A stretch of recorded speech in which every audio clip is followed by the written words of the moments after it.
Lynn Cullen Live, Monday through Friday from 10 a.m. to 11 a.m. and archived at pghcitypaper.com. The opinions expressed on Lynn Cullen Live are those of the host and do not necessarily reflect the viewpoints of Pittsburgh City Paper or its advertisers. Yeah, half the time it doesn't even represent my views, I think. I mean, you know, like any person, I change my mind on occasion. How you doing? Welcome to a Monday. It'd be April 3rd. And things are starting to green up a little bit, which is wonderful. I wish I could say other things were wonderful, but, you know, we live in a new world. I wouldn't call it a brave new world because I don't think it is. It seems more like a craven new world. So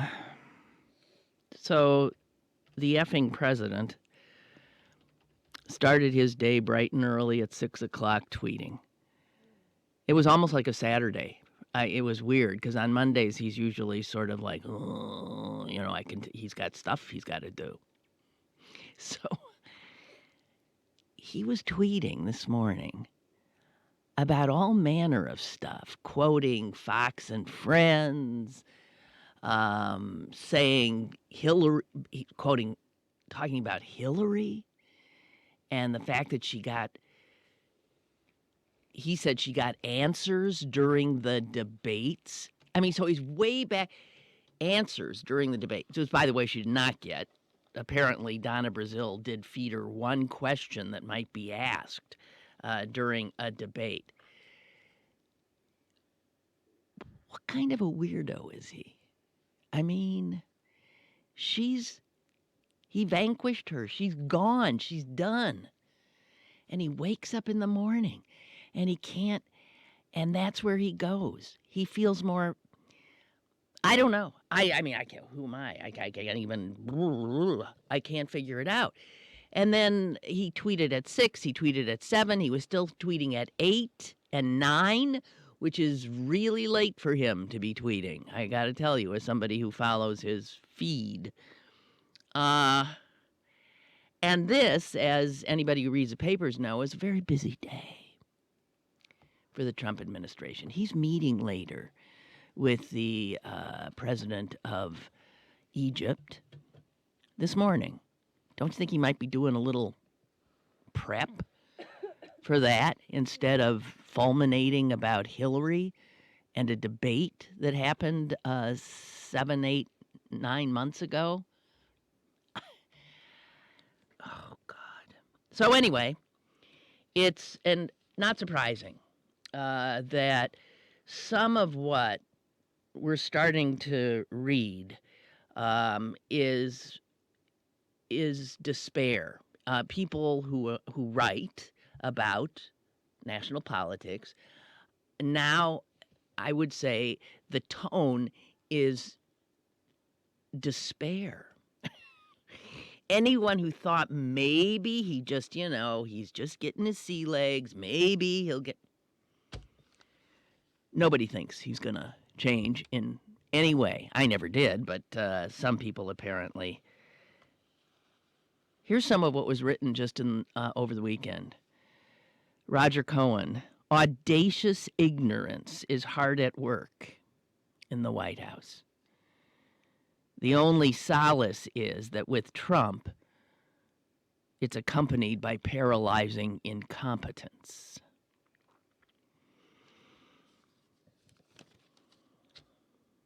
I don't think anyone would disagree with that assessment. And then the Los Angeles Times, is writing a 4-part editorial about how potentially destructive Trump's presidency is. They began it on yesterday. I have not seen what they wrote today, but this is pretty extraordinary stuff. And maybe all this is why he's tweeting about Hillary in the morning. I don't know, because somehow that's where he feels more secure. He knows he beat her, and he just wants us all to remember that he beat her even though she was given questions, although as usual he lies and says she was given answers. I don't know. The LA Times, I'll just give you a few bits and pieces of it. It was scorching. And it's titled, Our Dishonest President. It was no secret during the campaign that Donald Trump was a narcissist and a demagogue who used fear and dishonesty to appeal to the worst in American voters. We said that his election would be a catastrophe, but nothing prepared us for the magnitude of this train wreck. In a matter of weeks, President Trump has taken dozens of steps that, if they are not reversed, will rip families apart, foul rivers, pollute the air, intensify the calamitous effects of climate change, and profoundly weaken the system of American public education. These radically wrong-headed policy choices are not, in fact, the most frightening aspect, though, of the Trump presidency. What is most worrisome about the Trump presidency is Trump. He is a man so unpredictable, so reckless, so petulant, so full of blind self-regard, so untethered to reality that it is impossible to know where his presidency will lead or how much damage he will do to our nation. His obsession with his own fame, wealth, and success, his determination to vanquish enemies real and imagined, his craving for adulation, these traits were at the very heart of his outsider campaign. Indeed, some of them helped get him elected. But in a real presidency, in which he wields unimaginable power, these traits are nothing short of disastrous. And then they go on to say that in the following days, they are going to continue to assess the dangers and of this presidency and their concerns. And they say that three of the things they're going to zero in on is Trump's shocking lack of respect for the fundamental rules and institutions on which our government is based. Also, his utter lack of regard for the truth.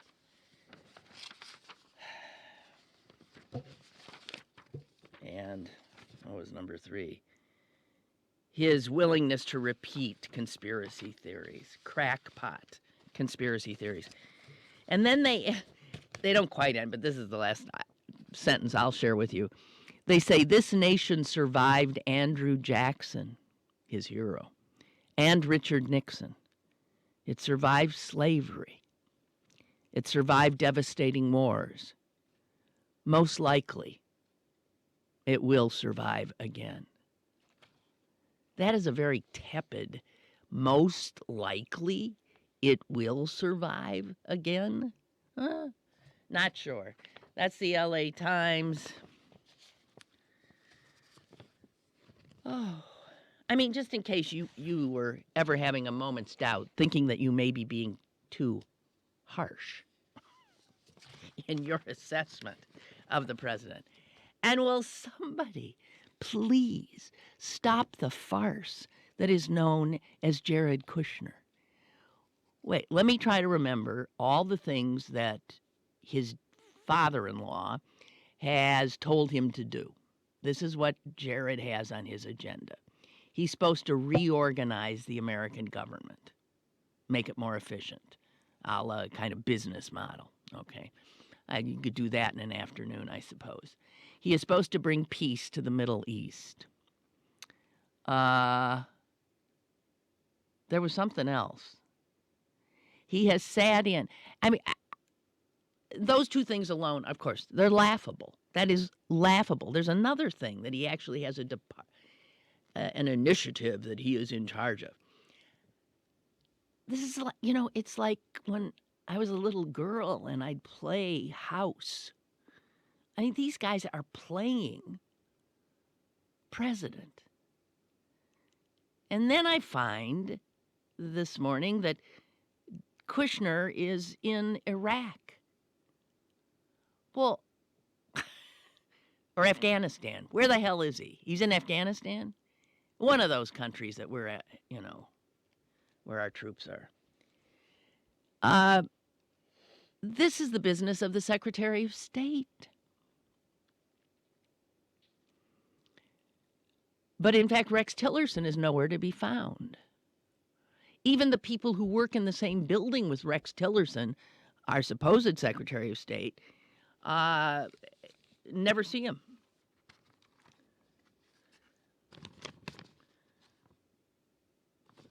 Listen to this from the Washington Post.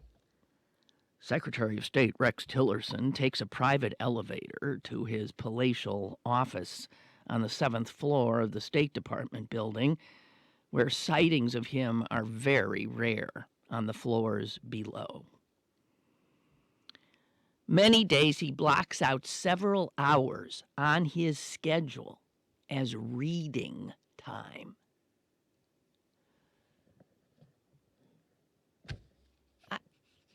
What are these people doing? What are they doing?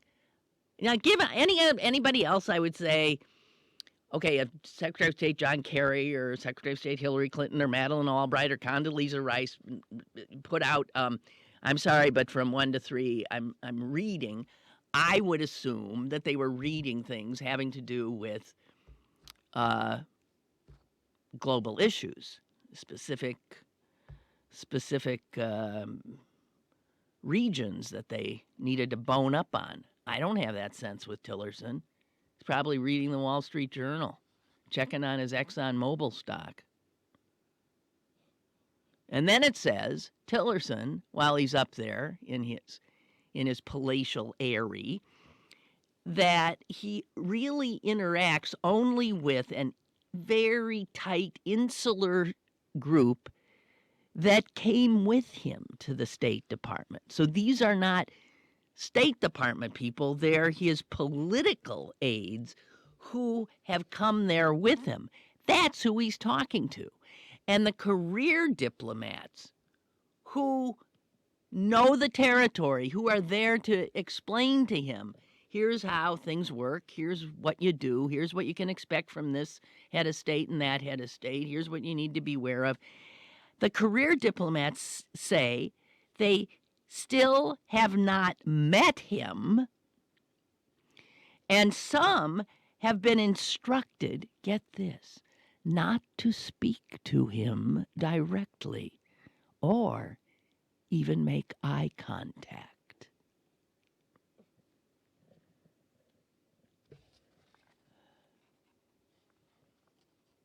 This is our Secretary of State. While Jared Kushner is over there playing Secretary of State in between creating peace between the Israelis and the Palestinians and revamping the bureaucracy of the federal government. I'll tell you, that Jared Kushner, he's Superman, apparently. He's a friggin' genius, and then he has time to go off with his beautiful wife to Aspen or wherever the hell they were and go skiing, and I don't know. Quite a life. Quite a life.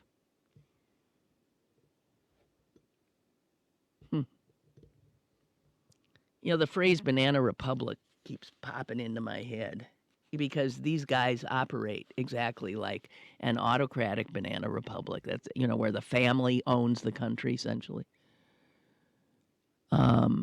and they trust nobody outside of the family, which is why Jared Kushner has to do all the things he's doing because Trump doesn't want anyone around him but his daughter and son-in-law. That's about it.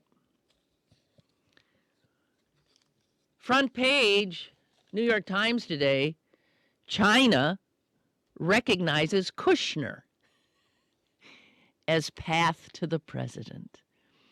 And this article talks about all the ways the Chinese have figured the way they're going to deal with Trump is definitely through Kushner.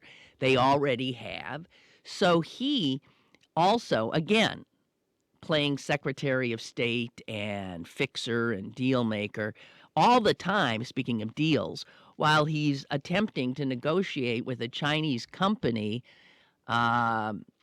with very strong ties to the Chinese government to buy at an inflated price one of his family's skyscrapers on Fifth Avenue. A deal that was almost done until the news came out that it was almost done, and all hell broke loose about the ethics of it, the conflict of interest of it. And did Trump pull out? Kushner pull out saying, oh, I'm sorry, I guess this does look bad? No, the Chinese pulled out. The Chinese backed away from it. They had more concern with the optics of it, the stinkiness permeating from it, than did, of course, Kushner, because, well, his olfactory glands are apparently not functional. So it says here that the Chinese, we already know that the Russian ambassador had back channel meetings all the time with these guys. Well, it turns out the Chinese ambassador is palsy-walsy with Kushner. He made a real effort. I mean, so much so that in February, he invited Ivanka, Jared's wife, and her daughter, Arabella, to a reception celebrating the Chinese, the Lunar New Year. And Arabella, I guess, is really big in China, Trump's granddaughter, because she speaks some Chinese. She speaks Mandarin, this little kid. And so she does this little, she can do a little Chinese song in the Chinese swoon at this beautiful little blonde child singing Chinese songs. And you see, all of this, the Chinese courting Kushner and going to Kushner, undercuts the State Department. The State Department, which Trump's budget wants to cut by 30%, they want to do in the State Department. I wonder if any of this has gotten through to Tillerson, that he is just a dupe, that he really has no power at all, that he's out of the loop, even as he keeps all of the professionals in the State Department out of the loop of his little inner circle. These guys, unbelievable. Unbelievable. So the New York Times says this. Listen, the Chinese ambassador is so tight with Kushner that, they're having Trump is meeting on Thursday, I think, with the Chinese president. And so there's a lot going on, and that's going to be at Mar-a-Lago. And the Chinese ambassador, get this, sent Jared Kushner a draft of a joint statement that China and the United States could issue after the meeting on Thursday. So the meeting on Thursday, it doesn't matter what's said, what happens. The Chinese have already written up for Jared and Trump Something that, of course, this is all something that the State Department would be in on all over, the careful wording of these kinds of things. And we don't have anyone on our end doing it. The Chinese are writing it. And the New York Times reports on its front page today, while Chinese officials have found Mr. Trump, that'd be the president, a bewildering figure with a penchant for inflammatory statements. I wonder where they got that impression. Anyway, they have come to at least one clear judgment.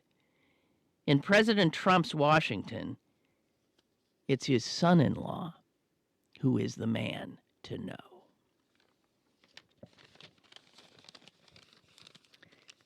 I wonder if all those Trump voters knew they were voting for a 36-year-old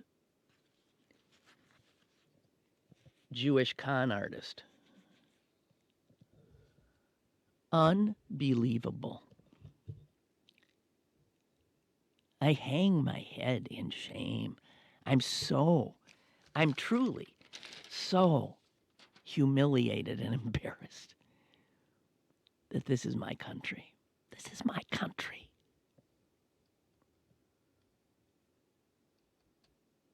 Brooke writes, over the weekend, as Fox rattled off a list of all of the Obama-imposed rules and regulations that Trump has either reversed or plans to reverse, it occurred to me how remarkable President Obama was.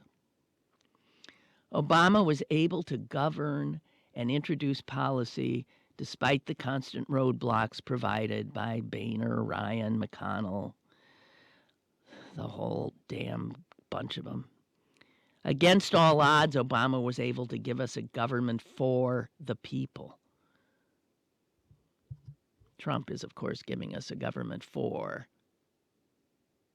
the rich, the corporations, the haves. Yeah. And the have-nots are the people who put them there. I'm starting to think there might be a reason why the have-nots are the have-nots. You know? It's kind of a Darwinian thing. Like, they don't get it, they don't have a clue, so they in fact vote against their own survival. Amazing. It's really amazing. By the way, the phone number here is 412-200-5686. 412-200-5686. Well, getting us off is, so to speak, is Joe. Hey, Joe. How you doing today? I'm okay. You know what I say, Lynn? Suck it up, cupcake. You know why? I am so tired of this gloom and doom bullshit. We're listening to the same people that told us Hillary Clinton was going to win. What credibility did any of these people do to write these articles? For one thing, you take the EPA. You know how much trouble is to change things back? They've already changed a lot of things to make cleaner air. Do you think some company says, oh, Trump's going to, he did this and that? It takes forever to change that stuff. So that's one thing. The EPA, we're not going to have dirty water overnight. Come on. And then we got to just wait till November and trim down the majority of the House and the Senate. It's pretty simple. I say relax. It's not this November. It's all going to work out. It's not this November. It's November of the next year. Right, when the next election comes.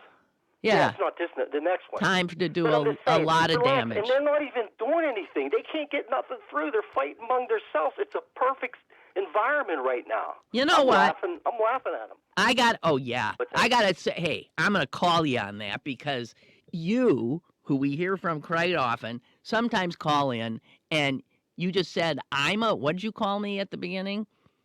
I was just kidding. I know. I said, suck it up, cupcake. Suck it up, cupcake.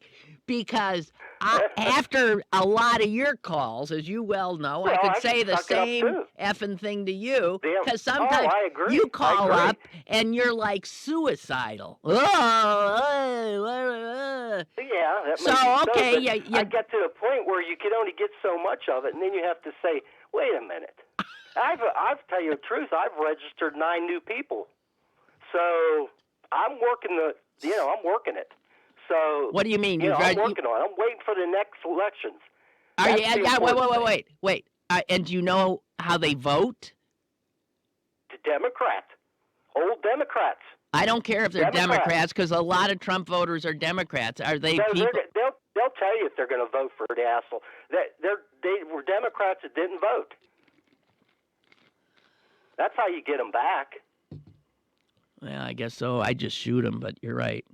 Yeah, yours is. Yeah, that's what you need. That's a more constructive. Yeah. So if you're doing that, that's good. I can't stand this stuff on TV. These like Chuck Todd. These people should have been fired and put in new people. They all said Hillary's going to win. We listened to them. I can't listen to them anymore. I really can't. Okay. I read some articles on that, but there's no credibility at all. Yeah, I don't listen to them either. But there's people who write that I do consider worth and reporting. I mean, you got to keep your eye on what these. You can't. You know, the thing we have to worry about is what everybody calls the normalization, or just the exhaustion factor, that you get to the point where you stop even reacting to what they're doing, and then we're in trouble. I'm afraid we have to keep up this level of, and did you hear what he did today and what they're doing now? You have to. Well, yeah. You can't look away. You've got to be on top of it. And there's no way to be on top of it and be, Pollyanna-like, skipping around through the spring flowers. I jumped on that train for a while, and I'm tired of it. Okay, all right, okay, fine. Step off, take a little vacation in Disney World or something, and then come back to reality. But it's just, you can't, that's all these Democrats keep writing all these, just pick apart what you see that he's doing wrong. Stop the world's going to catch on fire type of thing. I think they're overreacting a lot of stuff. I don't think it does anybody good. Okay. A lot of these articles I read, I swear we're going to be, I don't know. And I've said in the past, too, I know, I'm just as much to blame, but I say it's time to quit. Nope. I mean, quit gloom and doom and register some people to vote. I disagree with you. You can do both. You can be very gloom and doomy, but you can be an activist as well and do things like that. Yeah, so we have to do both.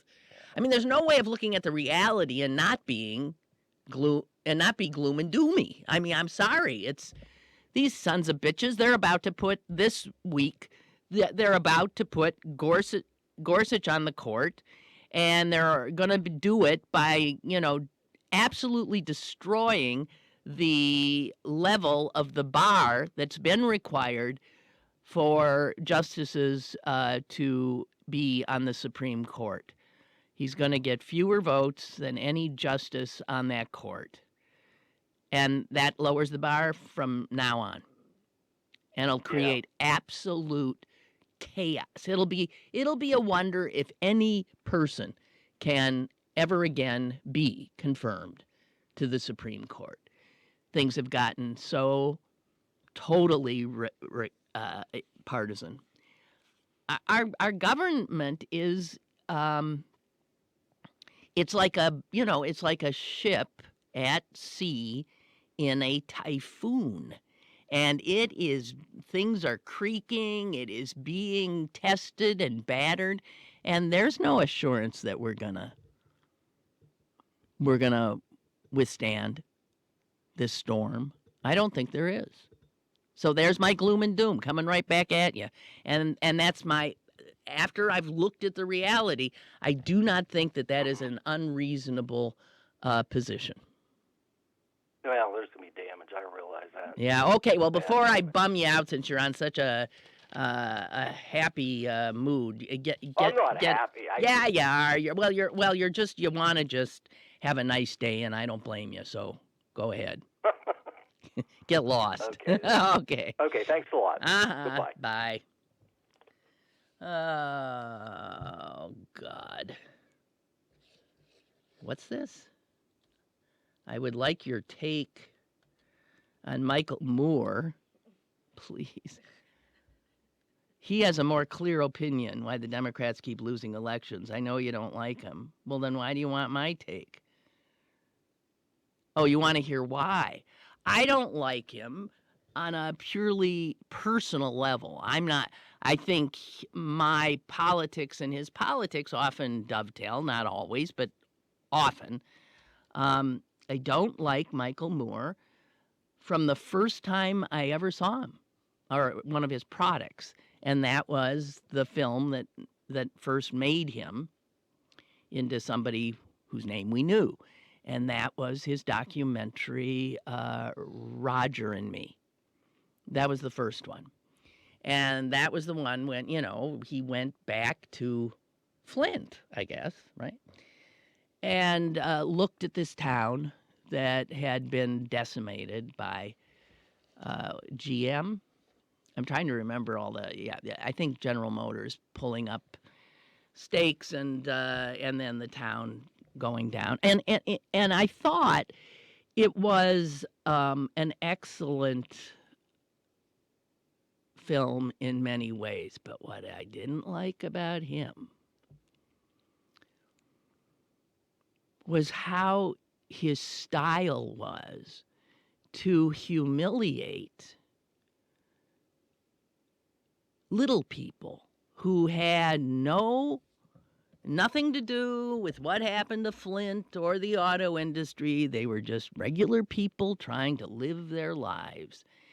And in his way of making a point with his camera rolling, he put regular people on the spot so that we, the audience, could laugh.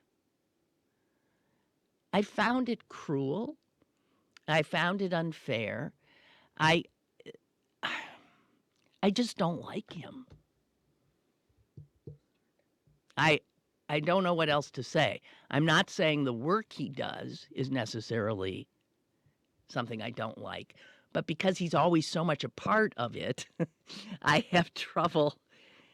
I just don't like him. And I think he's also, even though he purports to be, and he is, he's a working class. He came out of that working class environment in the industrial Midwest, much like so many people here in Steel City, had that same kind of upbringing and then saw his world and the world of all the people he knew come apart. But that's not who he is anymore, really. He's a very rich man.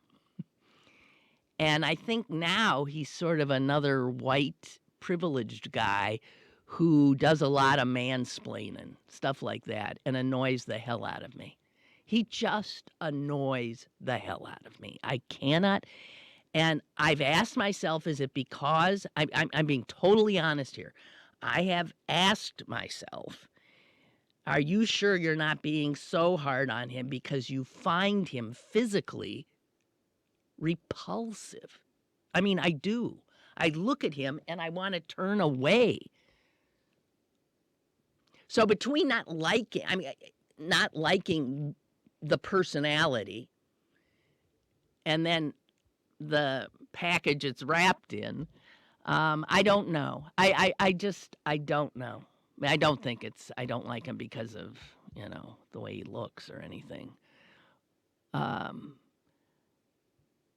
just think he's another white guy who thinks he's, I don't know. And I don't think he's necessarily the political genius that, some people think he is. I think he's a good documentarian. That, I think, is what he is. How you get from being a good documentarian to somebody everybody's supposed to listen to as some oracle regarding our politics and or our history and or our society. I mean, that's like people who think that, what's that jerk, Stone, who makes Oliver Stone. I mean, it's the same kind of, they all annoy me. Sorry.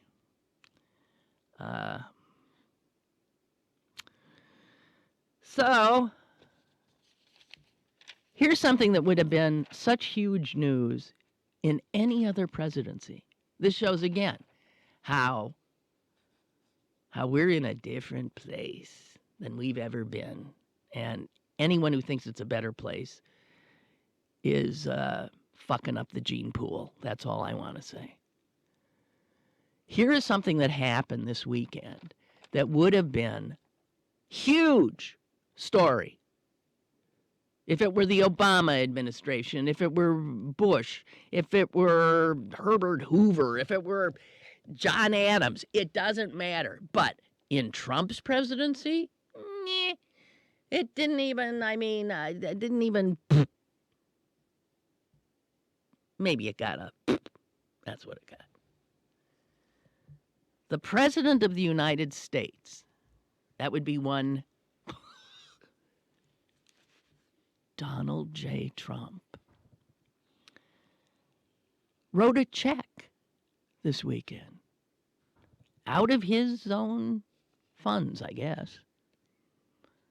I bet not. He wrote a check, I'm not kidding, for $25 million. A sitting president writes a check for $25 million,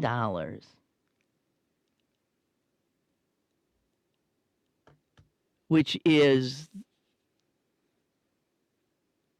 will be given, doled out, to about 3,700 Americans who he scammed, who he conned. And after a lengthy court battle, he agreed. All right. I'll settle for 25 mil. And by the way, he didn't win that case in any way, shape, or form. The way this works is he admits no guilt. He says, nah, I didn't do anything wrong, but just to stop this, I'll do it. $25 million to those 3,730 means that those people who were defrauded by this grifter, who's now the president, will be made almost whole. They will get 90 cents on the dollar of everything that they gave him. That is a huge settlement for them. Incredible. Didn't even get, did you know about? And the president today, after he got done tweeting about Hillary Clinton and Barack Obama, sat down and wrote a check for $25 million as ordered by a federal court. Because he's a grifter. Hey, Mike. Mike. Hello. Hi, Mike. Hello, Lynn. Yes. Hi, Lynn. How you doing? I'm okay. Hey, Lynn. I watched your movie. You requested to watch What's Eating Gilbert Grape last night with my wife. Great movie. Had you seen well it? Acted. Had you seen it before? No. No, I heard of it, but I never watched it. It was from '93, so that's quite an old movie, and it was great. It is a great movie. DiCaprio, Depp. I mean, the whole cast of characters did a great job. I agree. Yeah, a fantastic movie. Well, I'm glad. Good. I mean, there's nothing like recommending a film and then people watch it and think, what the hell was she talking about? So no, that was good. I'm glad. Good. And just also on the reverse side, I had called you a few weeks ago and asked you I know you don't like Roger Moore or Michael Moore, but the movie that I would ask you to I recommend to you is Where Do We Invade Next? Okay, yeah. He takes himself out of the movie. Yeah. And lets the people, countries, explain right how they've taken our American dream and philosophy and actually do it and live it. Yeah. And how that benefits them. Yeah. And how it's grown. Yeah. It's remarkable. I do know. I know that, and I know it's a good movie, and maybe someday I will watch it. Yeah, it's like an Aikido. I mean, it's using force of power against yourself. to beat yourself. That's what kind of what he does. He uses American values to show you that they can work.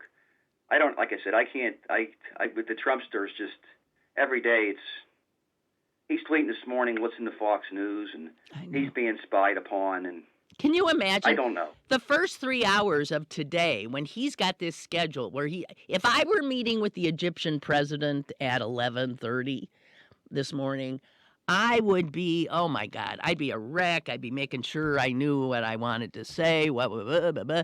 He's watching Fox for 3 hours this morning.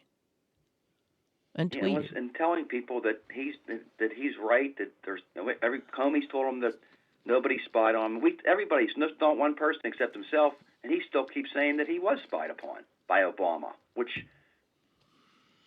why would Obama spy on somebody? I mean, he's out of office. He's done. He did his 8 years. He's probably glad to get the hell out of there. He's done. He's put his time in. Did a great job. Was an actual statesman and diplomat. Now we got this charlatan in there who's. I mean, he's worse than a charlatan. He really, he is. I mean, he's like I don't know what to say. I mean, he is. It's astonishing. I mean, forever in the history of this country, he will be such a. I mean, historically, people will look and say, "What the hell happened to this country that they put that?" I can't figure it out. I hope we can capture him and put him in jail for collusion with the Russians. I hope so too. That's the only we could hope for. I hope they all go to jail. I hope Pence, and I hope that Trump, and I don't think Ryan's involved with the Russians, but then he would be the president. But oh God, see that's the problem. That's the problem. He wouldn't do. Nah, I don't know. No, they're all listen. All Trump is doing politically is what the Republicans want. So in that regard, that's why they're hanging with him. They know he's. I know they know he's an embarrassment, but he can sign off on all this stuff they've been wanting to do. So if you don't like the politics, nothing's going to change if Trump goes. It'll be Pence, might even be worse. Have you seen the stuff about he will never be alone with a woman if his wife is not there? He got that from Billy Graham. They think they're real. How can you be in 2017? How can you be a man who has to work with the best and the brightest, and you can't? That means he could not have a woman in positions where he would have a one-on-one conversation with them, which means. Well, and like I just emailed somebody yesterday on another radio host that. All religions, all major religions, are patriarchy. Okay, it's from Judaism to Christianity to Islam. They're written by men, for men, right? To men. Okay, so and they subjugate women. Yeah, and they subjugate women. But the thing is, most people who say I'm a Christian or I'm a Jew or I'm a Muslim, they live their lives and still manage to, progress into whatever century they're actually living in. But that's true. But Pence, but the books, he's like, you know what? How's that? Pence has more in common with an ISIS person in regard to how he views women. Right, and a lot of the fundamentalists, right, or any fundamentalists, are very, very against women because they're fearful of women. I know they are. I mean, why would Muslims make women? There's a Muslim who said that actually men are supposed to be the ones who are covering their heads. He hated it amongst the Muslims for saying that we shouldn't be subjugating the women to headdress. That's supposed to be for the man. The man's supposed to set the example. But of course, they've turned it all around to make the woman who's the enemy or who's going to allure us that we can't help ourselves. So it's the woman's fault. It's always the woman's fault. I know. You can always. And we did it. For me, from Adam and Eve to. That's right. It's that's been right. that since the way. The woman's always the problem. And you know what those are? Those we're going to blame you guys. Those are alternative facts. That it's always the woman's fault. It is fucking fake news. Excuse me. but that's what it is. Well, it's in the Bible, so It's in I mean, we fake can news. battle and debate it, and then people can up. It's scary. I mean, that's what I think Pence could go back to. Well, it's in the Bible. We got to do this, and we don't want to, Well, it's and then why, it's why he's anti-gay. It's why he's so homophobic. It's why all the things. And he will be a disaster if we get rid of Trump. But at least he's not, I think, like mentally ill. And I think Trump is. I do think he's. There's something wrong with him. I mean, he can't make up lies every day. And no, there's something wrong. There's something wrong with him. There is a serious screw loose. Okay, hey Mike. I mean, bragging about yourself and how much money you have, and how wealthy and successful. Yeah. A 70-year-old man, who would act like? I don't know. I mean, he's a vulgarian. He is such a vulgar, crass, classless. I don't know. And I guess for people who have very little and don't really know rich people, but they know him from television, I guess they think that he's like what a rich person is, I don't know. But that's not what a rich person necessarily is. And the rich can't stomach this guy. Well, why would you want to have gold-plated bathrooms and think that my mother-in-law thinks that's so great that he has gold-plated bathrooms, walls? What the hell? How does that mean you're that? I don't know. Prove? You'll have to ask her. All right, Mike. You ask her. No, I ain't going to ask her. You ask her. She's your mother-in-law. Too bad. Bye. Bye. Charlie writes, I disagree with Joe. Oh, Joe was the one who said everything will be fine. Now is not the time to relax. Exactly 1 year from now, we'll be voting in the primaries. We need 12 solid months of rage if we're going to remove these so-called representatives like Tim Murphy and Keith Roth. Let's get rid of him. Whether we have a President Trump, President Pence, or President Ryan, it's essential that we regain the majority in the House and Senate in 2018. Well, I don't think we can do the House, but we could maybe do the Senate. I don't know. Don't look at me. I thought Hillary Clinton was going to win. Okay. Brian writes, Lynn, I've been a fan of yours and Stan Saverin's. Yay! For 35 years. The similarities between the two of you are remarkable. Both of you came to Pittsburgh from other cities and have become true Pittsburgh staples. Both work in television and radio, both very opinionated, both Democrats, both Jewish, not far apart in age. We're the same age. A perfect match in my mind. What kind of what are you trying to do? Get us married? What kind of relationship did you have when you worked together? Just curious. Aw, you both are Pittsburgh legends. Thanks for all you do. Well, thank you, Brian. I love Stan. He's such a good guy. I think he likes me, too. We were always very friendly. I don't know what else to say. He's a good man. And I think without a doubt, the smartest sports commentator going. And I don't know what else to say. A really good soul. He played the saxophone in the high school band. I once can't remember if I asked for his high school yearbook. I was asking some of the people I work with for their high school yearbooks just to, of course, humiliate them on air. And that's why I know I think we graduated in the same year. And he came out of Ohio. Yeah. And I came out of Wisconsin.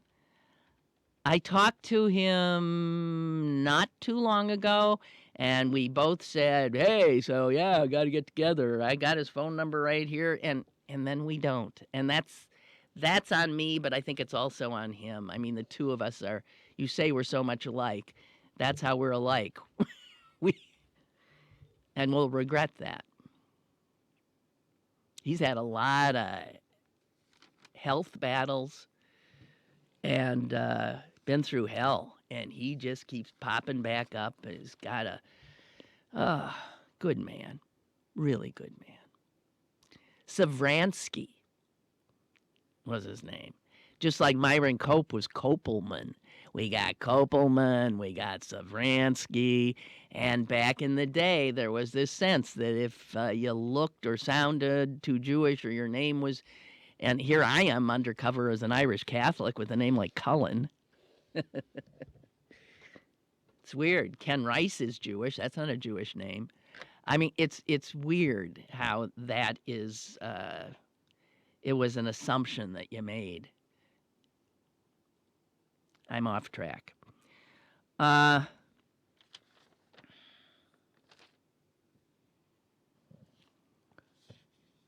was gonna. No, I'm not going to. I'll wait tomorrow for Susan. How about some obits?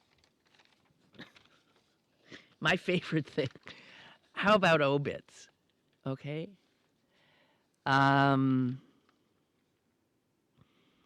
Francine Hughes Wilson. You know her? She's the same age as Stan Savran and me. And now she's dead, so we outlasted her. You know the name? Francine Hughes. The Wilson came later. You might know her as Francine Hughes. You don't know her. Farrah Fawcett ended up playing her in the movie about her life, part of her life. And I'll give you the New York Times obituary rendering of the day in her life that resulted in Farrah Fawcett doing a movie about her. On March 9th, 1977, Francine Hughes decided she'd had enough. 13 years of verbal and physical abuse from her hard-drinking, fitfully employed husband had led to a horrendous fight at their home in Dansville, Michigan. That afternoon, Mr. Hughes began beating her. He refused to let her make dinner for their children. After ripping up the textbooks from her secretarial courses, he demanded that she burn them and drop out of school. She called the police. 2 officers came, observed the situation, and left. They said they could do nothing, since they had not witnessed any violence. After they left, the beating resumed. When she made dinner for the children, he threw the food on the floor and then rubbed her face in the mess. At one point, he threatened her with a knife in front of their children and forced her to have sex with him. That night, Ms. Hughes took action. Carrying a can of gasoline, she entered their bedroom where he slept. Quote, "I stood still for a moment, hesitating, and a voice urged me on," she later recalled. It whispered, "Do it, do it, do it," over and over, and I just kept on. She poured gasoline around the bed and set it on fire with a match. She took the 3 of her 4 children who were home, drove to the Ingham County Jail in Mason, and reported what she had done. By the time firefighters reached the house, it was engulfed in flames, and Mr. Hughes was dead. She was charged with first-degree murder. In November, a jury of 10 women and 2 men took 5 hours to pronounce her not guilty. 1977. Amazing. They found her not guilty. They decided she was temporarily insane, but there because of what she endured. The movie was called The Burning Bed, and this case and The Burning Bed, which got seen by a gazillion people because it was put on TV, NBC put it on and had 75 million viewers. And it was said that that movie is what finally woke up people to domestic abuse. It said the number of shelters for battered women grew from a mere handful in 1977 to nearly 700 when the burning bed was televised. She later said, "For a long time I took the abuse because I thought that's what I was supposed to do. I thought, what did I do wrong? You just lose your self-esteem. I was a beaten down, scared animal. There was no help, I thought. It doesn't matter to anyone. It's just something I have to accept."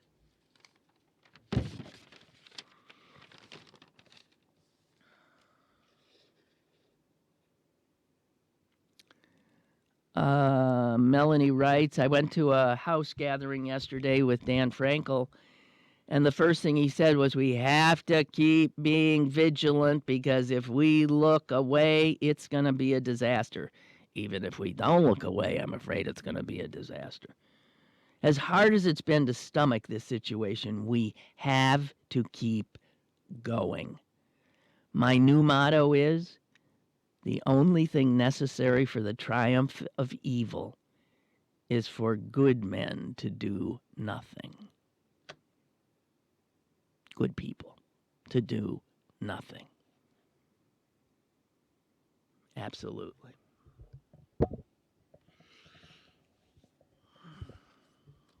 So, and this funny thing about how Trump and his, his verbal diarrhea, and what I think Nunez and others in the Republican Party, the aiders, the abettors, have actually said publicly things like, you shouldn't take him literally. They say to people like me, no, you don't understand. You're not supposed to take him literally. But it's been pointed out that who does take words literally? The judicial system, where Trump ain't doing very well, right?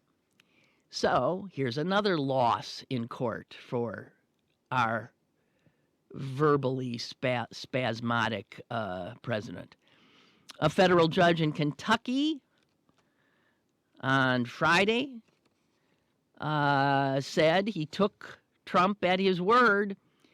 Judge David Hale ruled against Trump's attorney's efforts to throw out a lawsuit accusing Trump of inciting violence at one of his campaign rallies in Louisville.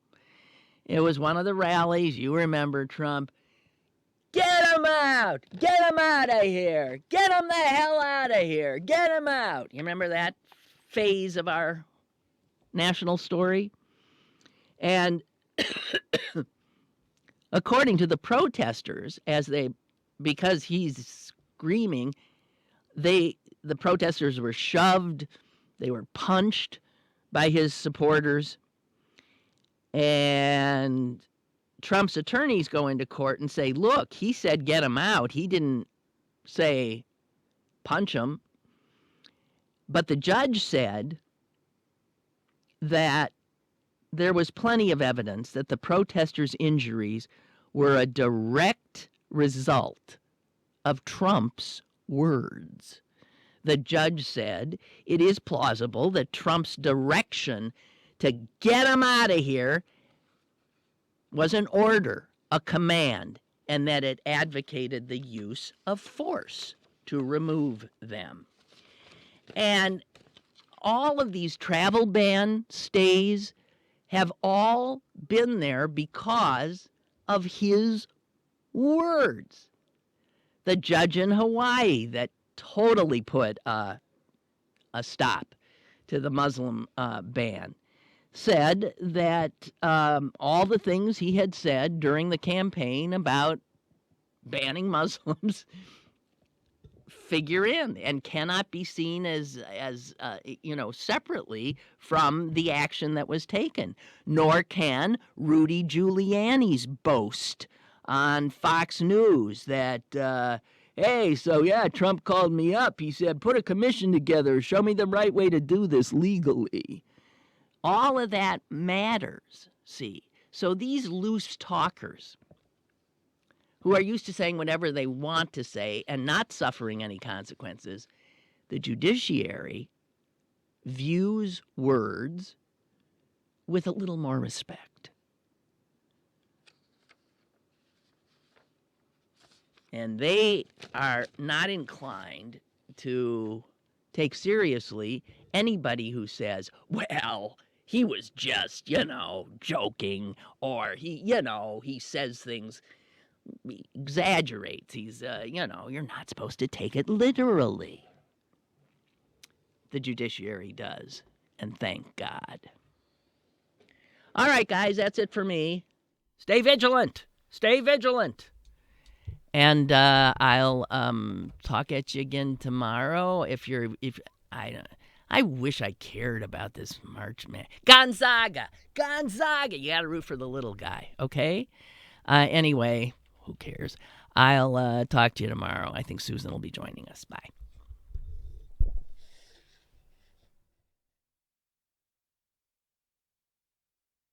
Lynn Cullen Live, Monday through Friday from 10 a.m. to 11 a.m. and archived at pghcitypaper.com.